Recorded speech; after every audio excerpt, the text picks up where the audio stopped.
Praise the lord. Good morning అండి. అందరూ బాగున్నారా? దేవుడికి స్తోత్రం. మా అందరి కోసం మీరు ప్రార్థన చేస్తున్నారండి. ప్రతిరోజు వాగ్దానాన్ని ఒక 10 మందికి లేదా ఆ పైన 20 మందికి, మీకు ఎంతమంది ఫ్రెండ్స్ ఉంటే అంతమంది పంపించండి. ఒకవేళ ఈ వాగ్దానం ద్వారా వాళ్ళు ఆదరించబడవచ్చు, వాళ్ళకి ఆ రోజు దేవుడు వాళ్ళ ద్వారా మాట్లాడచ్చు. వాగ్దానం ఈరోజు చదువుకుందాం. కీర్తనలో 122 నీ ప్రాకారంలో నెమ్మది కలుగునుగాక. అద్భుతమైన వాగ్దానాన్ని ఈరోజు పరిశుద్ధాత్ముడు ఇచ్చారు. నీ ప్రాకారంలో సో నీకు నెమ్మది కలుగునుగాక. కొన్ని సందర్భాల్లో మీరుంటున్న ఇంట్లో వచ్చిన వెంటనే గొడవలు స్టార్ట్ అవుతాయి. అసలు ఇంట్లో ఉండలేకపోతామని చాలా బాధపడుతున్నాం. కొన్ని సందర్భాల్లో అయ్యో ఇక్కడికంటే బయట బాగుంది, ఎందుకురా వచ్చిన ఇంటికి నిరాశపడుతున్నాం. ఎందుకంటే ఎప్పుడు చూసినా కుటుంబంలో గొడవలు, మనస్పార్థాలు, ఒకరికొకరికి పడలేని స్థితిలో ఉన్నారు.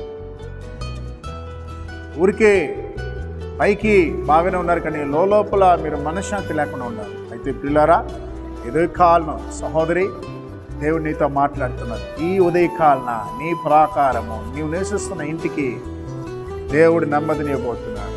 దేవునికి స్తోత్రం చెప్పండి. ప్రియ తండ్రి, ప్రియ తల్లి, ఇన్నాళ్ళు నీ బిడ్డలను బట్టి నువ్వు నెమ్మది లేకుండా బ్రతికావు. నా యేసయ్య నీ కుమారుని, నీ కుమార్తెను రక్షించి వారి ద్వారా నీకు నెమ్మదిని ఇవ్వబోతున్నాడు. భయపడకు. ప్రియ సహోదరి, ఇదిగో ఇన్నాళ్ళు నీ భర్త పెట్టిన భయంకరమైన శ్రమకి, టార్చర్కి చనిపోవాలనుకున్నావు. అలాంటి నిర్ణయం చేయదు. దేవుడు నీ ప్రాకారము, నీ ఇంటికి నెమ్మదినివ్వబోతున్నాడు. నీ హృదయంలో నెమ్మదినివ్వబోతున్నాడు. నీ ఇంటి ఆయన రక్షించబోతున్నాడు. భయపడకు, దేవుడు నీతో ఉన్నాడు.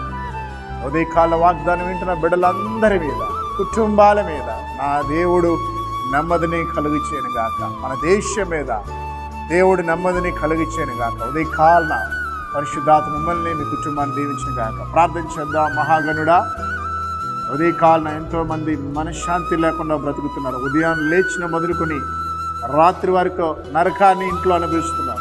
అయా, వారిని బాధ పెడుతున్న ప్రతి చీకటి శక్తిని యేసు నామములో బంధిస్తున్నారు. ఉదయకాల వాగ్దానం వింటున్న బిడ్డలందరి యొక్క గృహంలోనికి నీ నెమ్మది, సమాధానం వచ్చిన గాక. నాకు ఎంతోమంది దైవ సేవకులను, కుటుంబాన్ని, వారి పిల్లల్ని దీవించు. ఉదయకాల నా ప్రభు ఆకలి తాళమిటిస్తున్న బిడ్డలకి ఆహారం దయచు. అనారోగ్యం ఉన్న బిడ్డలను స్వస్థపరచు. యేసు నామములో ప్రార్థిస్తున్నాం తండ్రి, ఆమేన్.